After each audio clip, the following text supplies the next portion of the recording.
अस्सलामु अलैकुम रहमतुल्लाहि वबरकातुहू। प्रिय मित्रांनो, कसे आहात आपण? आज आपण पाहणार आहोत दोन भाऊ इयत्ता 6वी मराठी पुस्तकातला हा पाठ दोन भाऊ याचं प्रश्न उत्तर।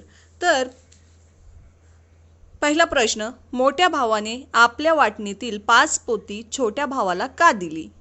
उत्तर असा लिहायचं आहे मुलांनो, यंदा शेतात पीक चांगले आले होते। मोठ्या भावाने मनात असा विचार केला की धाकट्या भावाचे लग्न झालेले नाही, शेतीचे सर्व कष्ट त्याला एकट्यालाच करावे लागतात, तेव्हा स्वतःच्या वाट्यातून छोट्याला काहीतरी दिलं पाहिजे, म्हणून मोठ्या भावाने आपल्या वाटणीतील 5 पोती छोट्या भावाला दिली। दुसरा प्रश्न असा, छोट्या भावाने आपल्याकडील धान्याची 5 पोती मोठ्या भावाला का दिली? तर उत्तर असा, छोट्या भावाने असा विचार केला की इतके धान्य आपल्याला कशाला हवे?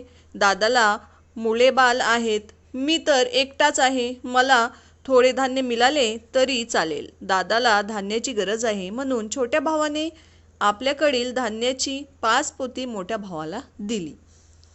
तर मुलांनो, उत्तरे दोन्ही तुमच्या समोर आहेत, वह्या घ्या, पेन घ्या आणि उत्तरे लिहून करा।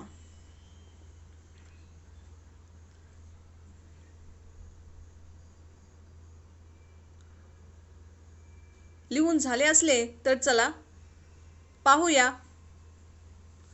पुढचा प्रश्न। पुढील घटना क्रमाने लिहा। प्रश्न मुलांनो पुन्हा ऐका, पुढील घटना क्रमाने लिहा, म्हणजेच या घटना क्रमाने लिहिलेल्या नाही आहेत, तर या आपल्याला क्रमाने लिहायच्या आहेत। म्हणजेच छोट्या भावाने 5 पोती मोठ्या भावाच्या पोत्यांच्या थप्पीत ठेवली। दुसरा आहे दुपारी मोठा भाऊ शेतात आला। तिसरा ते दोघे एकत्र राहू लागले। चौथा, शेतकऱ्यांच्या मृत्यूनंतर दोघांनी जमीन वाटून घेतली। 5, मोठ्या भावाने 5 पोती छोट्या भावाच्या पोत्यांच्या थप्पीत ठेवली। 6, लोक त्यांच्या बंधुप्रेमाची वाहवा करू लागले। आणि 7, सायंकाळी राखणदारी करायला छोटा भाऊ खळ्यावर आला। तर मुलांनो, या घटनातलं सर्वात प्रथम कुठली घटना घडली होती त्याला 1 नंबरवर लिहायचं आहे। जी घटना 2 नंबरवर घडलेली होती तिला 2 नंबरवर, आणि त्याच्यानंतर कुठली घटना घडली ती 3 नंबरवर, असं स्टेप बाय स्टेप, म्हणजेच एकाच्या मागे एक अशा बरोबर घटना तुम्हाला लिहायच्या आहेत।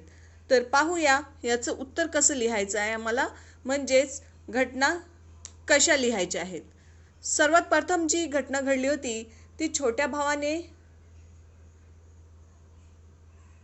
उत्तरे पाहूया। योग्य क्रम, पहिली घटना येईल शेतकऱ्याच्या मृत्यूनंतर दोघांनी जमीन वाटून घेतली। दुसरा, दुपारी मोठा भाऊ शेतात आला। तिसरा, मोठ्या भावाने 5 पोती छोट्या भावाच्या पोत्यांच्या थप्पीत ठेवली। चौथा, सायंकाळी राखणदारी करायला छोटा भाऊ खळ्यावर आला। 5, छोट्या भावाने 5 पोती मोठ्या भावाच्या पोत्यांच्या थप्पीत ठेवली। 6, ते दोघे एकत्र राहू लागले। आणि 7, लोक त्यांच्या बंधू प्रेमाची वाहवा करू लागले। तर मुलांनो, आपला हा स्वाध्याय इथं संपलेला आहे। आपल्याला हे पाहायचं आहे आणि ते तसंच आपल्या वहीमध्ये लिहायचं आहे।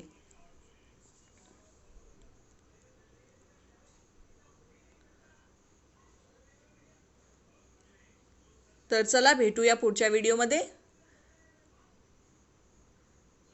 आमच्या चॅनलवर मुलांनो तुम्हाला कविता, तालासुरात, निबंध, व्याकरण आणि प्रश्न उत्तर सह टॉपिक्स म्हणजेच पाठ भेटतील। त्याआधी चॅनलला सबस्क्राईब करायला विसरू नका।